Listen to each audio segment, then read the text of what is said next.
सद्गुरु श्री अर्जुन को 53तम जयंती अवसर में विपदर बंधु एवं दिव्य दर्शन संघ तरफ अंतरझुली आश्रम परिसर में एक रक्तदान शिविर कार्यक्रम अनुष्ठित जोगदेले गुणपुर विधायक सत्येत गमांग।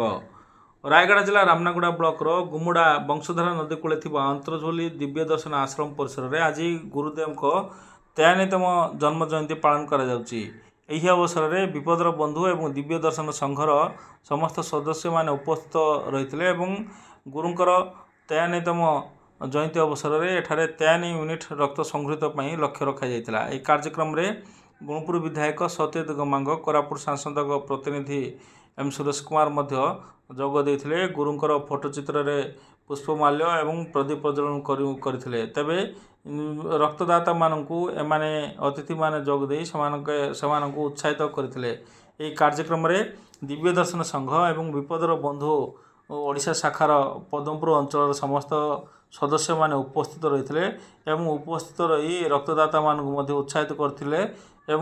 प्रति वर्ष भली चलित वर्ष एठारे रक्तदान कार्यक्रम कराइथार विपदर बंधु सेमानंकु रक्तदाता मानकु समाने धन्यवाद अर्पण करथिले।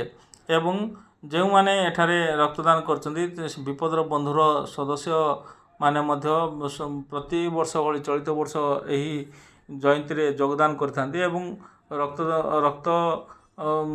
रक्तदान कार्यक्रम में शामिल हुएंती एवं रक्तदान कार्यक्रम एक महान कार्यक्रम।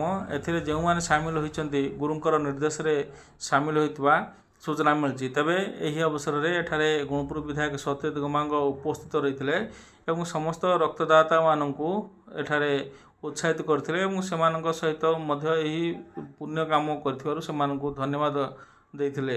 तेबे विपदर बंधु एवं दिव्य दर्शन संघर आनुकूल्य रे दिन अपराह्न 3टा पर्यंत कार्यक्रम जारी रहबो एवं गुरुंकर 53तम जन्म जयंती अवसर में एठारे 53 यूनिट रक्त संग्रहित हेबो एवं ए रक्त ब्लड बैंक ब्रह्मपुर एक डॉक्टर यूनिट आछंती एवं एथिरे एमकेसीजी मेडिकल को रक्त जीव एवं समस्त रोगी मानक कार्य साफल्य मंडित हेबो एवं अनेक गरीब लोक माने एही रक्त पाई उपकृत हेबे बोली एठारे दिव्य दर्शन संघ पक्षर मध्य कहुला। तेबे एही कार्यक्रम रे संघर समस्त सदस्य माने उपस्थित रहिथिले एवं विपदर बंधुर समस्त सदस्य माने उपस्थित रही कार्यक्रम को साफल्य मंडित करथिबार दृश्य देखा मिलथिला।